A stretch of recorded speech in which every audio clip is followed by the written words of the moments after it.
If your December paper clutter is taking over, school papers, receipts, charity mail, schedules, all of it, you are definitely not alone. This month is always the peak for random papers in my house. Always.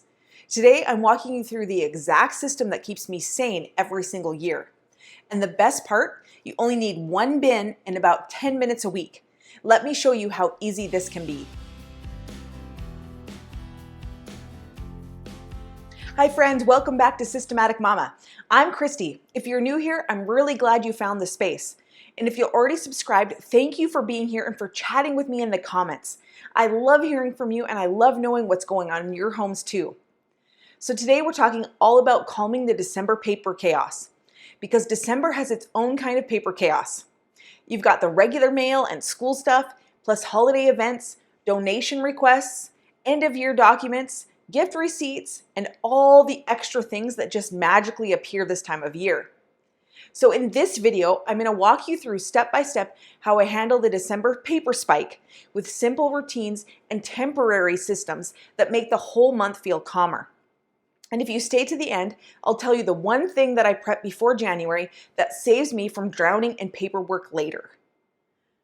Okay, first up is the December inbox. This is my secret weapon. It's literally just a temporary box or bin that lives in one spot for the whole month. In December, the volume of paper is so much higher than usual, and our home needs a temporary catch-all. Instead of spreading piles across the counter, your desk, the mudroom, the dining room table, everything just goes in here. Receipts, school flyers, event printouts, donation letters, gift lists, every single paper that doesn't have a home yet goes right into the December inbox. This is the one I'm using this year. It's nothing fancy at all because the goal is not perfection. The goal is containment. And the inbox only works because of step 2, the routine that keeps it from becoming a black hole. Once a week, usually on Friday for me, I take about 10 to 15 minutes to go through the December inbox. Here's what that looks like. First, I toss anything we don't need. Then I file anything that's long-term or important. Next, I pull anything that needs action, forms to sign, reminder deadlines, and all of my receipts go into my receipts envelope. If this routine didn't exist, the inbox would turn into a December graveyard. Truly. But the truth is, consistency matters way more than being perfectly organized. You do not have to do this daily. Weekly is enough. Give yourself grace this month. And speaking of things piling up, let's talk about the huge stack that shows up every December: charity and donation mail. If you're enjoying this so far, be sure to give the video a thumbs up and subscribe to the channel so you don't miss any more helpful tips for organizing your home. If your mailbox fills with charity mail this month, same here. It can feel overwhelming really quickly. Here's what I do. I keep one designated file or folder for donation-related paperwork that I actually want to keep. Then I toss duplicates or guilt mail.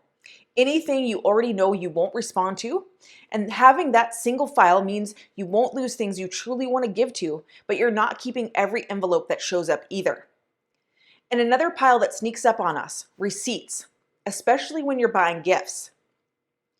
In December, I create a simple receipts envelope, nothing fancy, just a place to corral every single holiday-related receipt. I keep it in my command center or directly in my purse. That way, when I'm out running errands, everything goes straight into that one spot. This makes returns in January so much easier. And if you prefer digital, you can snap a quick photo and store it in an album titled December Receipts. It's the same idea. Everything is just in one easy place. And receipts are just one side of it. The schedule papers are their own beast. So let's tackle those next. If this is giving you ideas, send this video to another mom who just might need it. It just might help her tame the December paper chaos too. This is where things can get wild.